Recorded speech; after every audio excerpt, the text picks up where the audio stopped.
Caribbean ರಾಷ್ಟ್ರದ ಪ್ರವಾಸದಲ್ಲಿರುವ ವಿದೇಶಾಂಗ ವ್ಯವಹಾರಗಳ ಸಚಿವ doctor S Jaishankar Bharat, Trinidad ಮತ್ತು ಟೊಬಾಗೊ ನಡುವೆ ಪ್ರವಾಸೋದ್ಯಮ, ಆರೋಗ್ಯ, ಮೂಲಸೌಕರ್ಯ ಮತ್ತು ಆಯುರ್ವೇದ ಸೇರಿದಂತೆ ವಿವಿಧ ಕ್ಷೇತ್ರಗಳ 8 ಪ್ರಮುಖ ಒಪ್ಪಂದಗಳಿಗೆ ಸಹಿ ಹಾಕಿದ್ದಾರೆ.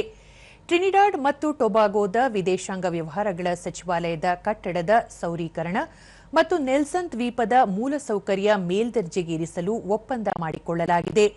ಈ ದ್ವೀಪವು ಆರಂಭದಲ್ಲಿ ಭಾರತೀಯ ವಲಸಿಗರು ತಂಗಿದ್ದ ಐತಿಹಾಸಿಕ ಸ್ಥಳವಾಗಿದೆ. ವೆಸ್ಟ್ ಇಂಡೀಸ್ ವಿಶ್ವವಿದ್ಯಾಲಯದಲ್ಲಿ ಆಯುರ್ವೇದ ಪೀಠ ಸ್ಥಾಪಿಸಲು ಮತ್ತು ರೋಗವಾಹಕ ನಿಯಂತ್ರಣಕ್ಕೆ ಸಂಬಂಧಿಸಿದಂತೆ ತಿಳುವಳಿಕಾ ಪತ್ರಗಳಿಗೆ ಸಹಿ ಹಾಕಲಾಯಿತು. ಪ್ರಧಾನಿ ಕಮಲಾ ಪೆರ್ಸೇದ್ ಬಿಸೇಸರ್ ಅವರ ಸಮ್ಮುಖದಲ್ಲಿ ಸಚಿವ ಜೈಶಂಕರ್ ಅವರು ಶಾಲಾ ಮಕ್ಕಳಿಗೆ 2,000 ಲ್ಯಾಪ್ಟಾಪ್ಗಳನ್ನು ಹಸ್ತಾಂತರಿಸಿದರು. ಪೆನಲ್ನಲ್ಲಿ ರಾಷ್ಟ್ರೀಯ ಕೃತಕ ಅಂಗಾಂಗ ಕೇಂದ್ರವನ್ನು ಜಂಟಿಯಾಗಿ ಉದ್ಘಾಟಿಸಲಾಯಿತು. ಡಾಕ್ಟರ್ ಜೈಶಂಕರ್ ಅವರು ಪ್ರಧಾನಿ ಕಮಲಾ ಪೆರ್ಸೇದ್ ಬಿಸೇಸರ್ ಅವರೊಂದಿಗೆ ಮೂಲಸೌಕರ್ಯ, ಭದ್ರತೆ, ನ್ಯಾಯವಿಜ್ಞಾನ ಮತ್ತು ಸಾಮರ್ಥ್ಯ ವೃದ್ಧಿಯ ಕುರಿತು ಚರ್ಚಿಸಿದರು. ಕಳೆದ ವರ್ಷ ಪ್ರಧಾನಿ ನರೇಂದ್ರ ಮೋದಿ ಅವರ ಭೇಟಿಯ ಸಂದರ್ಭದಲ್ಲಿ ಮಾಡಲಾದ ಘೋಷಣೆಗಳ ಪ್ರಗತಿಯನ್ನು ಈ ವೇಳೆ ಪರಿಶೀಲಿಸಲಾಯಿತು.